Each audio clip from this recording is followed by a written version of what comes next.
Assalamualaikum warahmatullahi wabarakatuh. Alhamdulillah. Alhamdulillahi ala Allahi wa na'ma'i. Washkuru lahu ala fadlihi wa karami.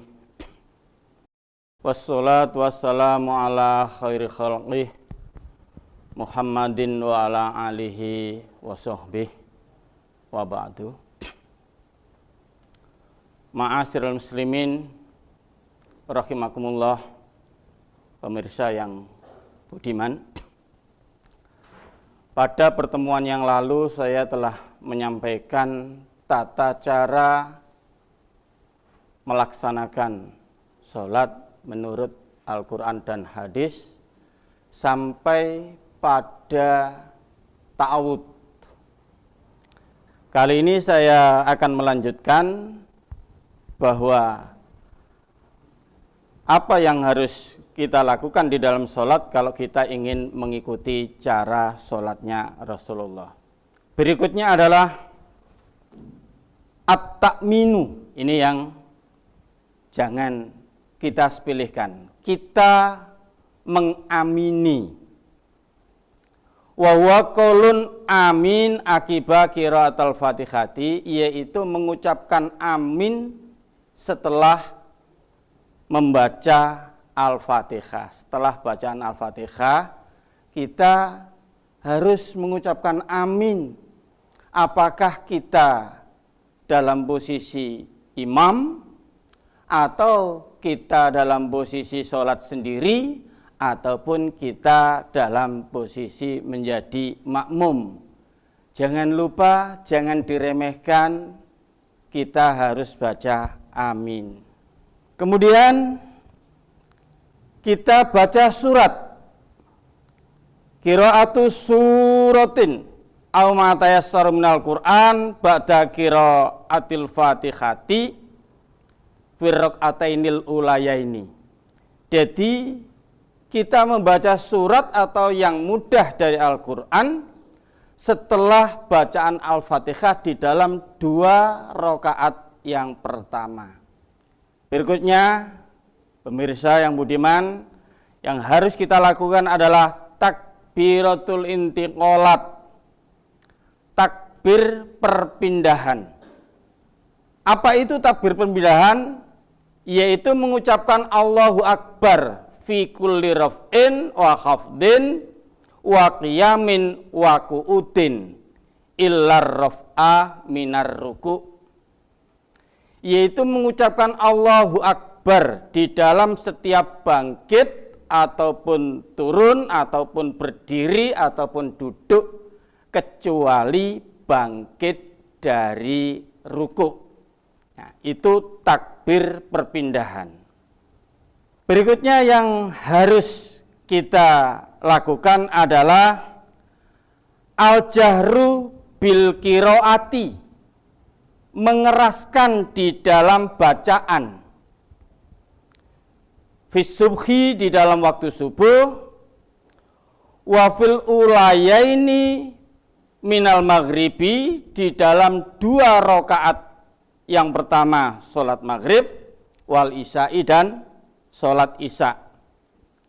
Wa fil jum'ati, di dalam sholat Jumat, wal idaini, di dalam sholat 2 hari raya, wal kusufi wal khusufi, di dalam sholat gerhana matahari dan gerhana bulan, wal istisqa, dan sholat istisqa, wa rokaati layali Ramadan, dan rokaat-rokaat di malam Ramadan, wal isroru fima siwadhalika, dan selain yang saya sebutkan itu dengan sir, kita dengan baca pelan.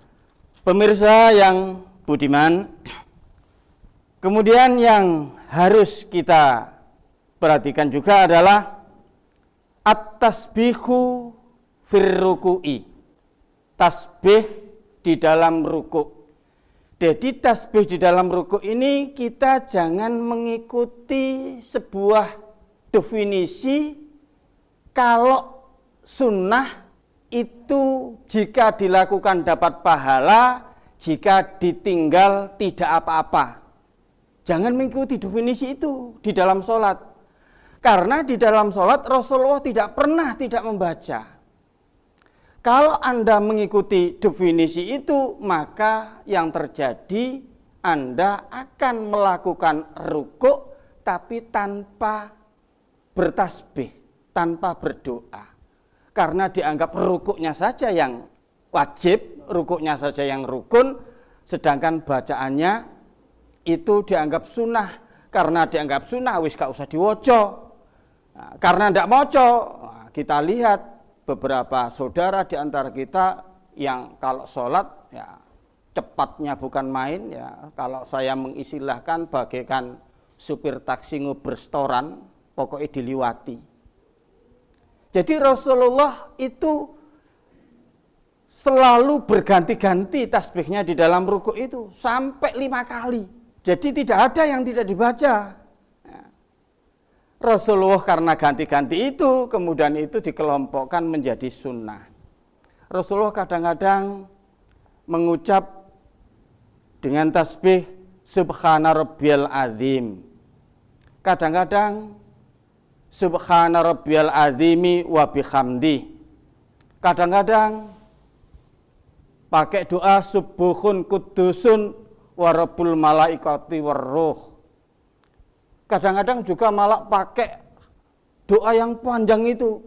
Allahumma laka roka'tu wa bika amantu wa laka aslamtu anta rabbi khosa'alaka sam'i wa basori wa mukhi wa adomi wa mastaqalat bi kodami lillahi rabbil alamin. Nah, kalau itu kita baca, kita bisa khusyuk sholatnya. Tapi kalau kita mengikuti definisi sunnah itu dilakukan dapat pahala, tidak dilakukan tidak apa-apa, akhirnya tidak membaca. Berikutnya, qaulun sami Allahu liman hamidah. Mengucapkan sami Allahu liman hamidah indar raf'i minar ruku'i, ketika bangkit dari ruku' li ghairil makmumi, untuk selain makmum. Ya, karena tadi di dalam takbir intikal, nah, kecuali bangkit dari rukuk, bagi yang makmum tidak usah mengucapkan. Tapi kalau ketika sholat sendiri atau menjadi imam, maka kita mengucapkan sami Allahu liman hamidah. Kemudian dilanjut dengan dzikrul i'tidal, zikir i'tidal. Zikir i'tidal ini pun Rasulullah juga mengajarkan kita sampai 5 doa, 5 zikir. Tidak hanya satu, tidak hanya Rabbana walakal hamdu. Ya. Ada juga mil'us samawati wa mil'ul ardi wa mil'u masyita min syai'in ba'du. Ada lagi mil'as samawati wa mil'al ardi wa ma bainahuma wa mil'a masyita min syai'in ba'du. Ada lagi Rabbana walakal hamdu mubarakan fih wa mubarakan alaih kama yuhibbu rabbuna wa yardo. Jadi Rasulullah mengajarkan sampai 5 zikir. Ya. Karena itu Rasulullah berganti-ganti, karena berganti-ganti itu kemudian dikategorikan sebagai sunnah. Pemirsa yang budiman, lanjut yang harus kita lakukan kalau kita ingin mengikuti sunnah menurut contoh Rasulullah di dalam melaksanakan sholat, kita sujud. Sujud itu pun jangan hanya dilakukan sujudnya saja, tapi di sana ada tasbih yang harus kita baca. Sujudnya pun kalau kita mengikuti sujud Rasulullah, maka kita melakukannya dengan kedua tangan kita letakkan dulu di lantai, baru kedua lutut. Jangan lututnya dulu. Karena ada hadis yang mengatakan fal yadahu qabla rukbataihi. Seyukjane ndeleo tangan loro dhisik sadurunge dengkul loro. Kemudian ketika sujud yang harus kita perhatikan Ini kadang-kadang kita lupa atau terlupakan. Ketika sujud, jangan lupa ya, ketujuh anggota badan ini nempel di lantai. Ya. Jadi wajah kita, ya, hidung gandeng dengan jidat, kemudian kedua tangan, kemudian kedua lutut dan kedua kaki. Dan jangan lupa pula kedua kaki yang kanan dan yang kiri ini tempelkan. Jangan dibiarkan menganga. Jangan dibiarkan terbuka. Jadi kaki kanan dan kiri rapat.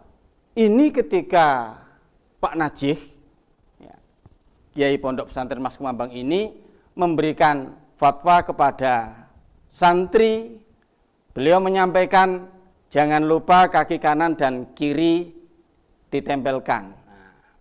Para jamaah ada yang ribut, yang ditempelkan itu jempolnya apa tumitnya. Tapi kemudian saya ingat, kenapa kok yang dipersoalkan jempol atau tumit? Harusnya yang dipersoalkan tuntunannya mana, hadisnya mana. Sempat kami bertanya kepada Bapak Kiai Najih, karena beliau orang yang sangat demokratis, kami tidak dijawab, tapi langsung diberi 3 buku. Salah satu buku yang sempat saya baca yang berjudul Irsyadus Salikin ila Akhta'il Musholin. Buku itu yang membahas tentang berbagai macam kesalahan yang dilakukan oleh orang yang sholat. Di sana saya baca ternyata salah satu hikmah kenapa tumit harus kedua kaki ini harus dirapatkan, ternyata salah satu hikmahnya ketika orang sujud, kalau kaki tidak ditempelkan yang kanan dan yang kiri, maka auratnya terlihat, paling tidak paha yang bawah itu terlihat oleh orang yang di belakang. Lebih-lebih kalau orangnya itu gemuk, itu tambah kelihatan. Ya, oleh karena itu maka ini harus kita tempelkan supaya aurat tidak terlihat dari belakang. Dan itu juga ada sebuah hadis yang ketika itu Aisyah di tengah malam mencari Rasulullah tidak ada di sampingnya, kemudian dicari Rasulullah, ketika bertemu Rasulullah sedang dalam posisi sujud dan dilihatnya sujudnya Rasulullah, kaki kanan dan kiri itu ditempelkan. Nah, itu sujudnya. Kemudian tasbihnya juga jangan sampai tidak dibaca. Tasbih Rasulullah di dalam sujud ini mengajarkan sampai 6 macam tasbihnya. Tasbihnya sampai 6 macam. Oleh karena itu, kalau kita ingin mengikuti contoh Rasulullah di dalam melaksanakan sholat, maka jangan sampai ketika sujud tidak membaca tasbih. Berikutnya, pemirsa yang budiman, yang harus kita perhatikan, ya, al-iftirosu, duduk iftiros. Apa itu duduk iftiros? Duduk iftiros itu adalah menjadikan tengah-tengah telapak kaki yang kiri itu diduduki. Kemudian telapak kaki yang kanan ditegakkan, ujung-ujung jarinya menghadap ke kiblat. Itu duduk iftiros. Di dalam sholat semuanya pakai duduk iftiros kecuali duduk akhir. Kalau duduk akhir kita memakai dengan istilah duduk tawarruk. Duduk tawarruk itu kita duduk pantatnya menempel ke lantai. Kemudian kaki yang kiri di bawah paha, kaki yang kanan ditegakkan, ujung jarinya menghadap ke kiblat. doa di dalam duduk antara dua sujud. Itu Rasulullah mengajarkan dua doa. Ada doa yang pendek, Rabbighfirli, Rabbighfirli. Ada doa yang agak panjang, Allahumma gfirli warhamni wajburni warfa'ni wahdini wa'afini warzukni. Kami tidak menemukan, Rasulullah mengajarkan hanya dua macam itu. Barangkali mungkin ada pemirsa yang menemukan doa yang lain, tapi nampaknya masih kita temukan doa itu. Selanjutnya yang perlu diperhatikan lagi, ketika kita di dalam duduk iftiros untuk melaksanakan tasyahud awal atau kita duduk tawaruk untuk melaksanakan tasyahud akhir, jangan lupa di dalam tasyahudnya itu. Apa itu? Rasulullah mengajarkan kepada kita at-tahiyyatu lillah was-sholawatu wat-thayyibah atau at-tahiyyatul mubarakatus sholawatut thayyibatu lillah. Ini yang perlu diperhatikan. Lanjutan ini. Assalamu alaika ayyuhan nabiyyu wa rahmatullah wa barakatuh. Ini adalah doa-doa yang dipanjatkan, yang diucapkan oleh para sahabat ketika Rasulullah masih hidup. Tapi ketika Rasulullah wafat, para sahabat tidak menyebut assalamu alaika ayyuhan nabiyyu.